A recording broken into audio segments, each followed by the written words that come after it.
Hi everyone, and welcome to Breaking the Cycle to Step Forward podcast number 41. I'm Chris Tuck and I'm Beverley Ann. So we are talking today about two sides. What does that actually mean, Bev? Well, there's been a lot in the papers, as we know, and we're not going to go into any names, but we've seen it time and time again when somebody is revealed to be a perpetrator, a bully, a groomer, however you want to look at it, whether it be emotional, physical or sexual abuse. And you always get someone, oh, but they're really lovely. Yeah. They're really talented. They're this or they're that. And it takes the onus away from the victim. Yeah. And it silences the victim, doesn't it? Absolutely. And not only that, then the perpetrator becomes the victim. Yeah. So the real victim goes further down the page and everybody starts arguing over the perpetrator, you know, about who this person is or isn't or what they've done, particularly when it's in families. Yeah, absolutely. Do you want to tell us a little bit about your dad? Yes, and that's where I'm going to share what it's like. My father was my abuser, what it's like, because there are two sides. So I'm going to start off with my dad as the man that, I am going to say it, and it's hard, the man I loved, which is my dad. So he was a very talented man. Mm-hmm. He always had jobs, and he had some good jobs. He worked for London Transport at one time. He worked in the hospitality industry. He was a heating engineer. He always had good work ethic. Very talented when it came to decorating the home. Yeah. And I remember when we were at home the second time between the age of 10 and 13, absolutely fascinated by what he was doing. So he made the kitchen out of nothing. He used MDF, right, painted it, made units, made drawers, and I've always found things like that fascinating. He was a well-read man. He would always be reading books. He loved music, Johnny Cash, lots of different people, and for years I couldn't listen to Johnny Cash because it was a trigger. Now, with a lot of support, I've come through that. But people to the outside as well, you know, obviously in some of his work clothes, he wouldn't necessarily look all dressed up. But when he went into the pub and he had his shirt and tie on, you know, he'd be really smart and he'd be, Alec, hello. And he'd buy the whole pub a drink. And everyone would think, fantastic, you know. So there's this man who was well liked, a worker, well respected by the sounds of it. Yes, and I found a card. He used to build gypsy caravans, right? And he used to do things out of matchsticks and kits, and he'd do it really well. And the patience, it was fascinating to watch. And I'd forgotten about them. I won't lie. And then a couple of weeks ago, a member of the family brought them round, and this just sums up how well respected he was and how other people perceive someone, and they are at home abusing or they're at work abusing or whatever the situation is. There's two sides. Yes. So he'd made one of these caravans for a church. That's all I'm going to say. Yeah. And there was this card. It says, thank you. And inside it says, to Mr. Cooper Thompson. Now, the first thing that triggered me there was I actually made a report against my dad when I was older, not when I was younger. And it was to the police and the NSPCC. And he was put on a perpetrators list as Alexander Cooper Thompson. But then he changed his name, and I hadn't realised until I saw this a couple of weeks ago that he's actually changed his name. Yeah. And that's why Della's law that people hear about, trying to get that changed in government, that you cannot change your name once you've been convicted of a crime of a sexual nature, but even questioned. Yeah, because some perpetrators, they'll be questioned and it's not even got to court, and they'll change their name. So it says, we hope that you enjoy this photograph. Your kind donation to our church maintenance was admired by so many. And the winner was a lady from Hastings who, like so many others, appreciated the wonderful workmanship that you had put into it on behalf of the friends of said church. And I can understand. Yeah. I can understand that, because also, if you were to look at both my parents, both my mum and my dad, and there were 6 children, it was my dad outwardly who would come across as the most caring. He would be the one that he would come home and he'd unlock the larder so that we could get a sandwich to eat. He'd be the one who'd be taking us here and there, or buying on a Sunday a bar of chocolate to break up. It wouldn't be my mum doing that. And I defended him a lot as well, because I was getting his attention. And so you felt loved back then by him, but yeah. not by my mum. Yeah. Even though the abuse was going on, that was something that was completely separate. Yeah. And also the fact that we had that's really interesting. We'll come back to that point. Yeah. Yeah. And even that, there he is in the pub, he's buying the pub a drink. Yeah. And my mum's in the pub. And you know, all these people, Alec, you know, you're so funny. And yet at home we were in poverty, no gas, no electricity, no food. You've been neglected at home, wasn't you? Completely neglected. And sexually abused as well. Yeah. And the boys were physically abused. Yeah. So there was all of this going on behind closed doors, but the perpetrator outwardly is loved, liked, respected. And that's what we want to really bring home by Bev sharing her lived experiences with you all. Because that's the bit also that the message is always to me is you respect your parents. Yeah. You know, and I was in and out of care, and to be part of a normal family, I so wanted that, but I didn't want to leave care. No. Because there was this other side. Yeah. And this is what's really hard for people to comprehend. Yeah. You know, your child. Yeah. We all want to be loved and acknowledged by our parents. Yeah. My mum also had her own boyfriend, and it was very blatant about that, and we knew that. Wow. Yeah. The behaviour, when I think back, and I understand it now, was very sexualised. Yeah. So we like playing cards, and my dad had a pack of cards that I can now say were pornographic cards. Right. So it's the whole sexual kind of nature was so normalised within your household. Yeah. That you as a child, and we've spoken about this before, you as a child growing up wouldn't know any different. No. Because it was just your normal. Yeah. And if I give you a complete different example, smoking. You know, player number 6, that's what I remember. Oh, Beverley, could you light me a cigarette? So at the age of 7, I would light a cigarette and give it to him. Yeah. Ironically, I'm not saying I've never smoked, but I've never been a big smoker. Yeah. There's so many parallels between mine and your story, I'm telling you. So just want to share, you might laugh at this, cigarette thing. I saw my dad smoking a cigarette and I was just so enthralled about the red light at the end and the smoke that came out of it. Didn't know what it was, didn't know the damage it did to you or anything like that. That was my fixation, was this red light and this smoke. And he went, I'll teach you not to want to smoke or not to be interested in cigarettes. So he made me have a drag on this cigarette. I was violently sick and I've never, ever liked cigarettes. So he did do the job, but I was a similar age. I was probably 6 or 7 when he said, I'm going to teach you not to like cigarettes. So, of course, he did me a favour, but come on, it's a bit strong. Mine was in a different way. Yeah, different way. Mine was quite funny. Lazy. Yeah. So we're sharing this, and I want to be honest, this is not the first time we've recorded this. We did actually record it earlier on the beach because of self-care. But when we looked back at it, you couldn't hear us and you couldn't see us either. We was quite like pixelated. So that's why we're coming across really relaxed, and it's important.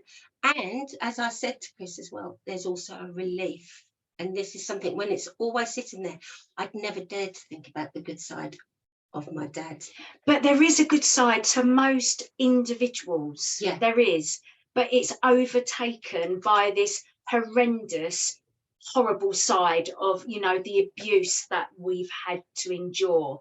And that is not what we want to remember, but that is what we do remember about the perpetrators. Because it impacts your life. Yes, so much. Yeah. And it triggers.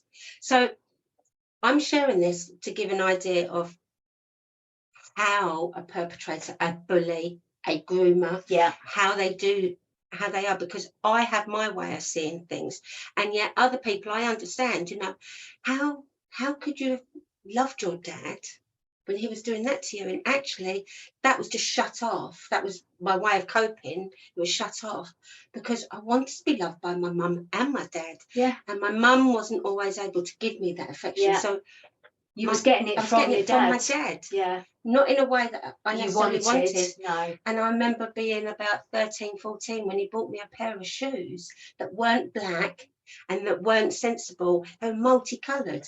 So now, looking back, they were probably disgusting. But at the time, it was like, wow. I'm going back to I'm special.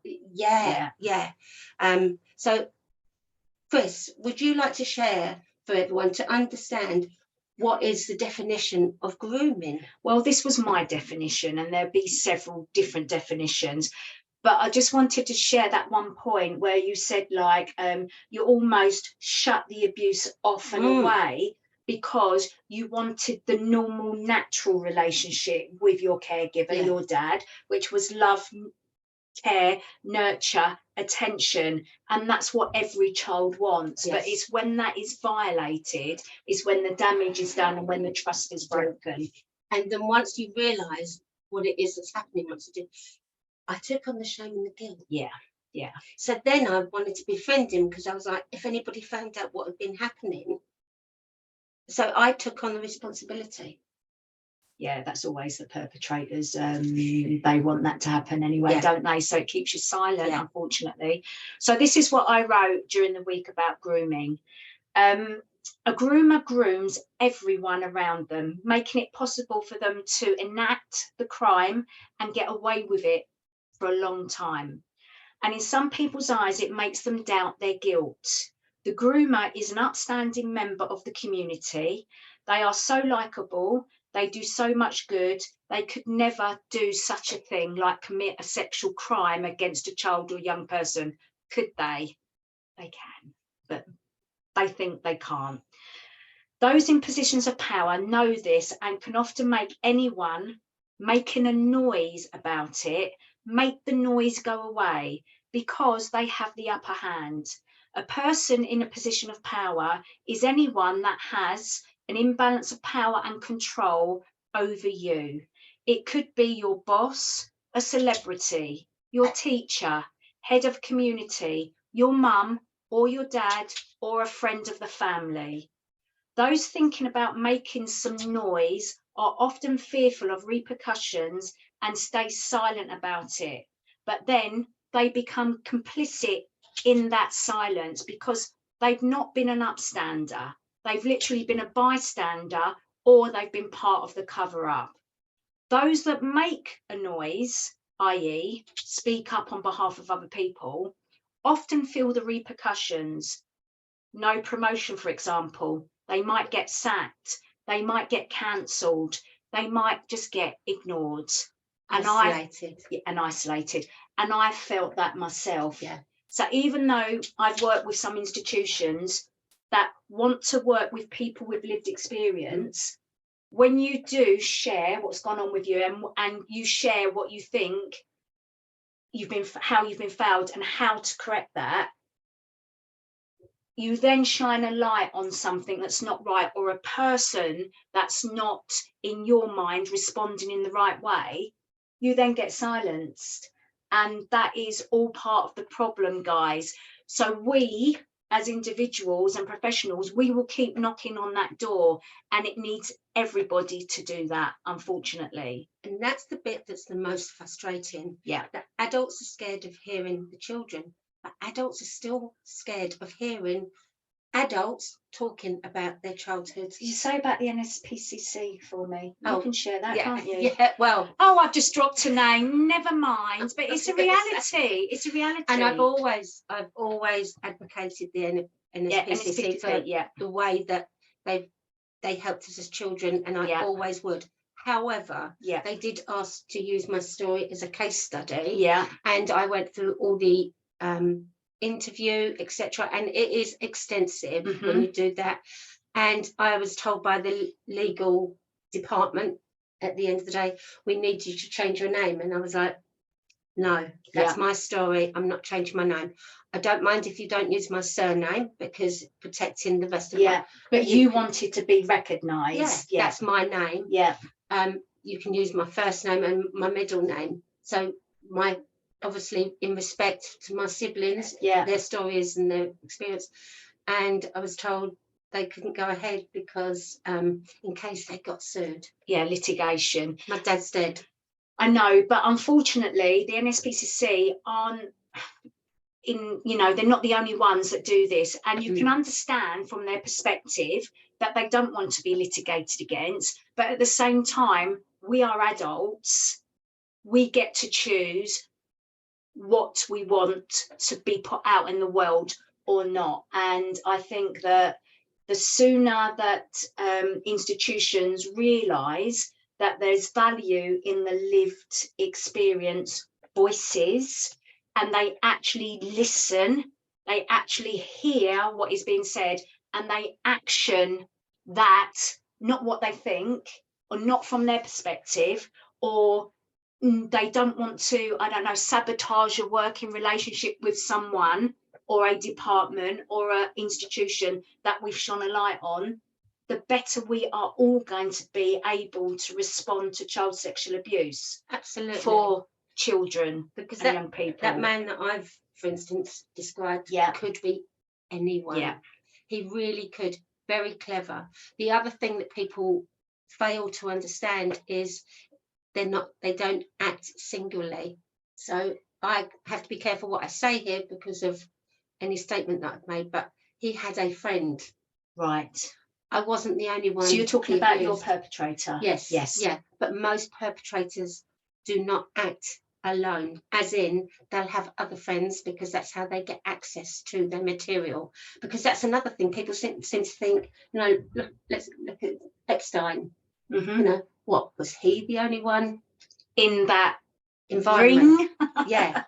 Weinstein, what, is he the only one in Hollywood? No, but even if they did act by themselves, as in they were the only one perpetrating, there was so many people around them that was enabling it by either actively taking part in some way, not the actual abuse, but providing, getting the children, young people to them, or they're complicit in their silence. Now, we get how hard it is to whistleblow and speak up when it's your livelihood and you can potentially be up for losing everything if you do speak out against anyone that is perpetrating, or if you know something. We get how hard it is, but let's flip that, Bev, just for 1 minute. Let's flip that and let's put you in the shoes of the victim, the child victim. How hard do you think it is for children and young people to find the courage to speak up in the first place? Well, even as an adult doing this is hard, and I'm not even going into detail, but this has been hard to do. When we share anything, as we've said before, we do it. I think in our last podcast we said something. We do it as an overview, but you still got to go there. Like today, thinking about how I'm going to speak the best about my dad. That's not, and that's as an adult, but it's the child feelings in me that are coming up. And if you go back to being your child self, you don't have the wisdom, you don't have the awareness, you don't have the education that you do sitting here as 50-year-olds plus. We don't have all of that in our back pocket, so to speak. So you are just going along with what the adults are saying to you. Because you have to, because they're your caregivers. There is nowhere else to go. So thank God that there are organisations like the NSPCC and Childline. Thank God.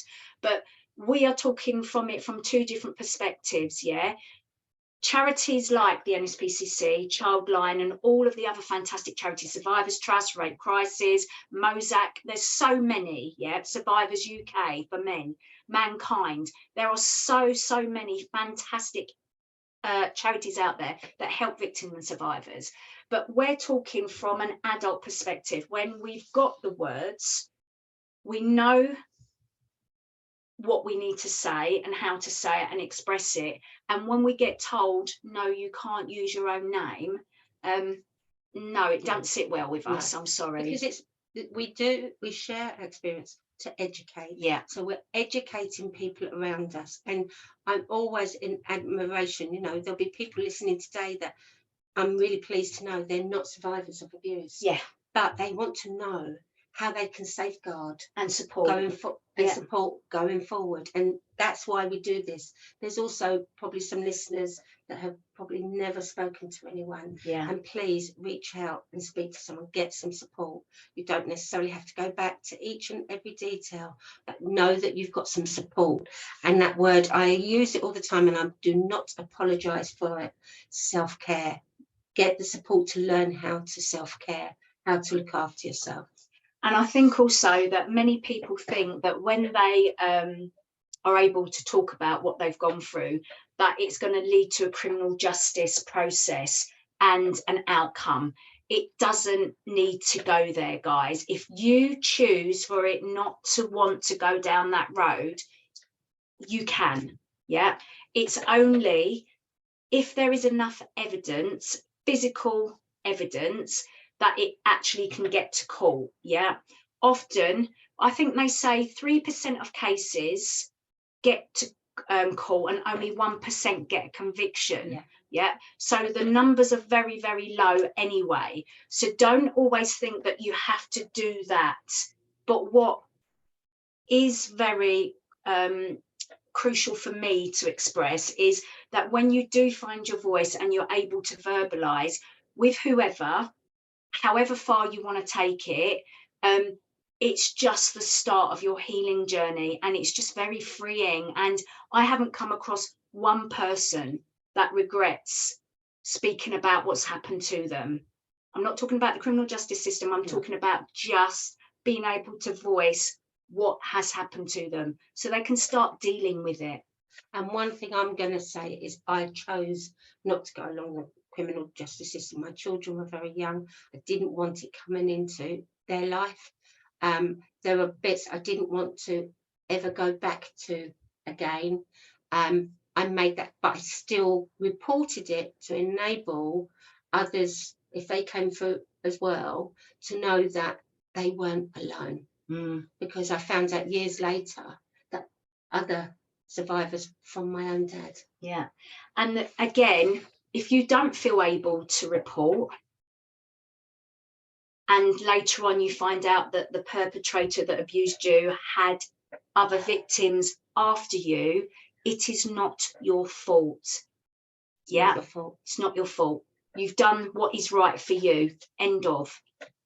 If you do have the courage, if you do want to report, it's not about having the courage to report or not. It's your choice. But if you do report, then even if that name, as Beverley said, is just logged, anyone else reporting the same name, it builds up a history. And then when someone has got enough evidence to take their perpetrator to court, then it's all an audit trail of a lot of different cases. So that is the benefit of reporting if you choose to do that.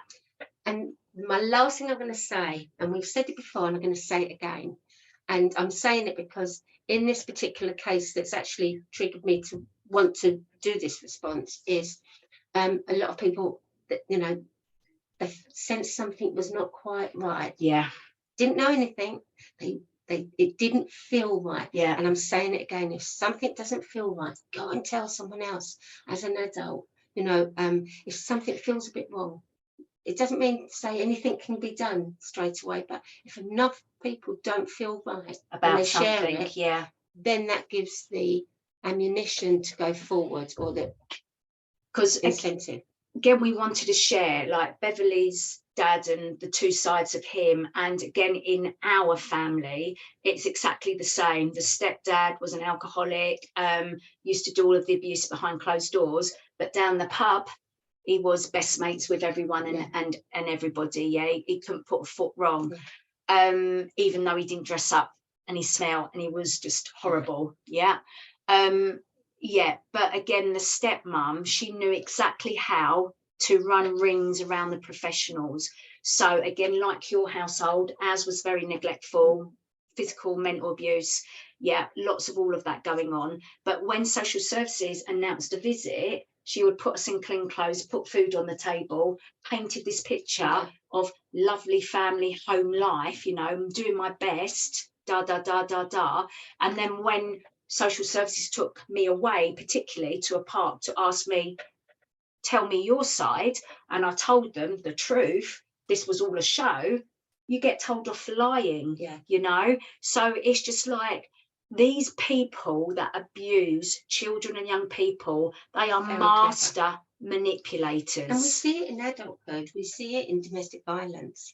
You know, I've had many a conversation, and you know, oh no, she must have asked for it. And I'm going to say she, because I do know that it's a gendered crime. It is. Yeah, men get abused, but it is a gendered mostly, crime. Yeah. But he's so lovely. It's not about how lovely he is or how successful he is. Listen to what's being said. Yeah. Anyway, any last thoughts, Chris? You know, this is the second time we're recording this, so obviously the passion came out in the first. So the fact that we have now probably gone a bit deeper, but some of the emotions gone, I feel quite flat and I feel quite emotional, just because you know that grooming's going on right now, and you know that a child is being abused right now, and there's nothing you can do about it. No. Because we don't even know the child that may be being abused now. And it just breaks my heart because we know the impact. Yes. So if you are feeling something is not right, report it. So what if you're wrong? So what? If you're right, you're saving that child or young person from potentially years of abuse and a lifetime of impact. Absolutely. And I'm going to say, anybody listening, so as I said earlier, if you're listening because you're not a survivor, but you want to learn, you want to understand more, self-care is really important. Go for a walk. If you're a survivor yourself or a victim, you know, make sure you reach out to somebody for support. Please do. If you've got any questions, please email us, BreakingTheCycleToStepForward@gmail.com. You can find us on Facebook. You can find us on IG, Instagram.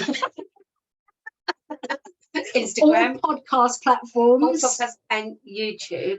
And any questions? Yes, because we are going to be having a monthly Q&A session. And what are we calling it? Just 5 minutes. Have you got 5 minutes? Have you got 5 minutes? Just want to ask you something. Yeah, and that's what we're going to be doing once a month, and we'll be happy to answer your question between us in a podcast, because trust me, if you've got a question to ask, there'll be somebody else that has a question. Is thinking it as well. Yeah. And we also want to put out there as well, we are genuinely wanting professionals to respond differently to child sexual abuse. So if you want to have Bev and I as part of your learning program, we'll be more than happy to discuss this with you. So please get in touch on that email, BreakingTheCycleToStepForward@gmail.com. So until next time, everyone, take care and enjoy this lovely sunshine while it lasts.